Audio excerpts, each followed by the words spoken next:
శాఖల వారీగా అవినీతి వెలికితీతపై ఫోకస్ పెట్టింది చంద్రబాబు సర్కార్. AP digital corporation, AP skill development corporation, ఈ ప్రగతి, ఆర్జీ విభాగాల్లో భారీ ఎత్తున అవినీతి చోటు చేసుకున్నట్టుగా గుర్తించింది. జీతాల పేరుతో భారీగా ప్రభుత్వ ఖజానాకు నష్టం చేకూర్చినట్టుగా ప్రభుత్వ పెద్దలకు నివేదిక అందింది. ప్రభుత్వ విభాగాల్లో పనిచేస్తూ వైసీపీ కోసం పనిచేసిన వారి జాబితాను సిద్ధం చేస్తున్నారు అధికారులు. వేల మందికి లక్షల్లో జీతాలిచ్చి వైసీపీ కోసం పని చేయించుకున్నారని అభియోగాలు ఉన్నాయి.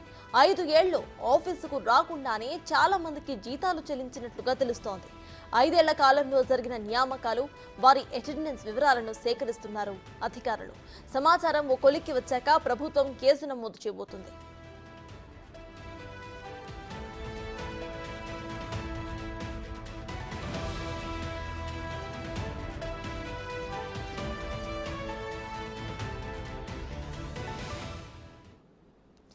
శాఖల వారీగా అవినీతి వెలికితీతపై ఫోకస్ పెట్టింది ఏపీ సర్కార్. ఇక ఇదే విషయంపై పూర్తి డీటెయిల్స్ మా ప్రతినిధి శివ లైవ్ లో అందించడానికి సిద్ధంగా ఉన్నారు.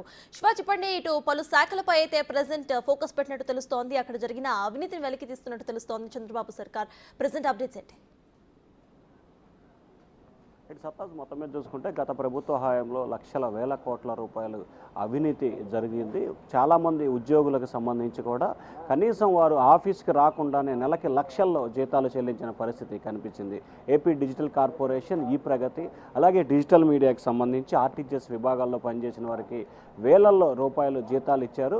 వారందరూ కూడా ప్రభుత్వం నుంచి జీతాలు తీసుకున్నప్పటికీ పార్టీకి సంబంధించి కార్యకలాపాల్లో నిమగ్నమైన పరిస్థితి కనిపించింది. ఈ నేపథ్యంలోనే చాలామందికి సంబంధించి కూడా గత పాలకులు చేసిన వాటన్నిటిని కూడా కొత్త ప్రభుత్వం వెలికితీసే ప్రయత్నం చేస్తూ ఉంది. శాఖల వారీగా ఏ ఏ శాఖలో ఎంత అవినీతి జరిగింది, ఎక్కడెక్కడ ఉద్యోగుల నియామకాలు జరిగినాయి, వారు ఎక్కడెక్కడ పనిచేశారు అనే దానికి సంబంధించి కూడా లోతుగా దర్యాప్తు చేస్తూ ఉన్నారు. చాలామంది సాక్షాత్తు సజ్జల రామకృష్ణారెడ్డి లాంటి ఆయన పిఆర్ఓ వ్యవస్థ కూడా ఉంది. ఆయన పిఆర్ఓ లాంటి వారు కూడా ఏదైతే డిజిటల్ కార్పొరేషన్లో ఉండి ఆయనకి పార్టీ కార్యాలయంలో నిత్యం ఉంటూ కూడా వారికి అనుసంధానం చేసిన పరిస్థితి అట్లా కనిపించింది. అలాగే చాలామంది ఐప్యాక్కు సంబంధించి కూడా ప్రభుత్వం నుంచి జీతాలు తీసుకుంటూ ఐప్యాక్ కార్యకలాపాల్లో కూడా పనిచేసిన పరిస్థితి కనిపించింది. మరికొంతమంది ముఖ్యమంత్రి కార్యాలయంలో ఉన్నారు. మరికొంతమంది సజ్జల రామకృష్ణారెడ్డి, ఆయన కుమారుడు భార్గవ రెడ్డి నేతృత్వంలో కూడా సోషల్ మీడియా విభాగం కూడా చాలామంది పనిచేసినట్లు తెలుస్తూ ఉంది. ముఖ్యంగా చూసుకుంటే సజ్జల రామకృష్ణారెడ్డి, ఆయన కుమారుడు భార్గవ నేతృత్వంలోనే అనధికారికంగా ఏదైతే ప్రభుత్వం నుంచి జీతాలు తీసుకుంటున్నారో వారంతా కూడా పార్టీ కోసం పనిచేసినట్టు తెలుస్తూ ఉంది. అలాగే ఏపీడీసీలకు సంబంధించి దాదాపుగా 315 మందిని ఉద్యోగులు కూడా గుర్తించినట్టు తెలుస్తూ ఉంది. వీరికి నెలకి లక్షల రూపాయల్లో జీతాలు కూడా చెల్లించినట్లు కూడా ఇప్పటికే కొత్త సర్కార్ కొన్ని ఆధారాలు కూడా సేకరించింది. వీటన్నిటిపై కూడా సమగ్రమైన దర్యాప్తు చేయాలని చెప్పి కూడా చంద్రబాబు భావిస్తున్నారు. నిన్న ఈరోజు అన్ని శాఖలకు సంబంధించి కూడా పూర్తి స్థాయిలో ఆధారాలు వెలికి తీయడంతో పాటు ఎక్కడెక్కడ ఏం జరిగింది అనే కోణంలో కూడా దర్యాప్తు చేస్తున్నారు. ముఖ్యంగా ఏపీ డిజిటల్, ఈ ప్రగతి, ఆర్టీజీఎస్, అలాగే సోషల్ మీడియా వింగ్, ఈ నాలుగిటికి సంబంధించి ఎక్కువ మందిని ఉద్యోగులను నియమించుకొని వారందరికీ వీటి ద్వారా అంటే ఆర్టీజీఎస్ ద్వారా, కొంతమందికి ఈ ప్రగతి ద్వారా, కొంతమందికి ఏపీ డిజిటల్ కార్పొరేషన్ ద్వారా జీతాలు చెల్లిస్తూ వీరందరినీ కూడా పార్టీకి సంబంధించి పూర్తి స్థాయిలో వైఎస్ఆర్సీపీకి సంబంధించి ప్రతిపక్షంపై అంటే ఇప్పుడు అధికార పక్షం, గతంలో ఉన్న ప్రతిపక్షంపై కూడా విమర్శలు చేయడానికి సోషల్ మీడియా వేదికగా కూడా స్కిల్ డెవలప్మెంట్ కార్పొరేషన్ కింద ఒక ప్రత్యేకంగా డిజిటల్కి సంబంధించి వైఎస్ఆర్సీపీకి సంబంధించి సోషల్ మీడియా విభాగాన్ని ఒకటి ఏర్పాటు చేశారు. వారందరూ కూడా దీంట్లో పనిచేసినట్లు కూడా ప్రాథమికంగా గుర్తించారు. వీటన్నిటిపై కూడా ఇవాళ రేపట్లో సమగ్రమైన దర్యాప్తు చేసి విచారణ చేపట్టి కేసు నమోదు చేయాలని చెప్పి కూడా ప్రభుత్వం అయితే ఆలోచన చేస్తా ఉంది. సత్తారు అయితే శివ, ఇందులో కొంతమంది అసలు అటెండెన్స్ లేకపోయినా కూడా వాళ్ళకి లక్షల్లో జీతాలు వచ్చినట్టు కూడా తెలుస్తోంది. అయితే అటెండెన్స్ ఎవరికైతే లేకుండా వాళ్ళకి జీతాలు వచ్చాయో వాళ్ళ మీద ఎటువంటి యాక్షన్స్ తీసుకునే అవకాశం ఉంది? అంటే జాబ్స్ చేసే వాళ్ళ మీద ఎటువంటి యాక్షన్స్ తీసుకునే అవకాశం ఉందనుకోవచ్చు? అంటే మొత్తం మీద చూసుకుంటే ఇక్కడ వీళ్ళెవరూ కూడా ఉద్యోగులు కాదు, వీరంతా కూడా వైఎస్ఆర్సీపీకి సంబంధించి అనుబంధంగా పనిచేస్తున్న నేతలే.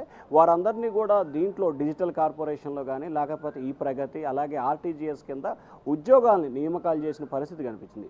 వీరందరూ కూడా ఆర్టీజీఎస్లో కానీ లేకపోతే ఈ ప్రగతిలో కానీ ఏపీ డిజిటల్ కార్పొరేషన్కి సంబంధించి కూడా ఏ ఒక్కరోజు కూడా విధులు నిర్వహించలేదు.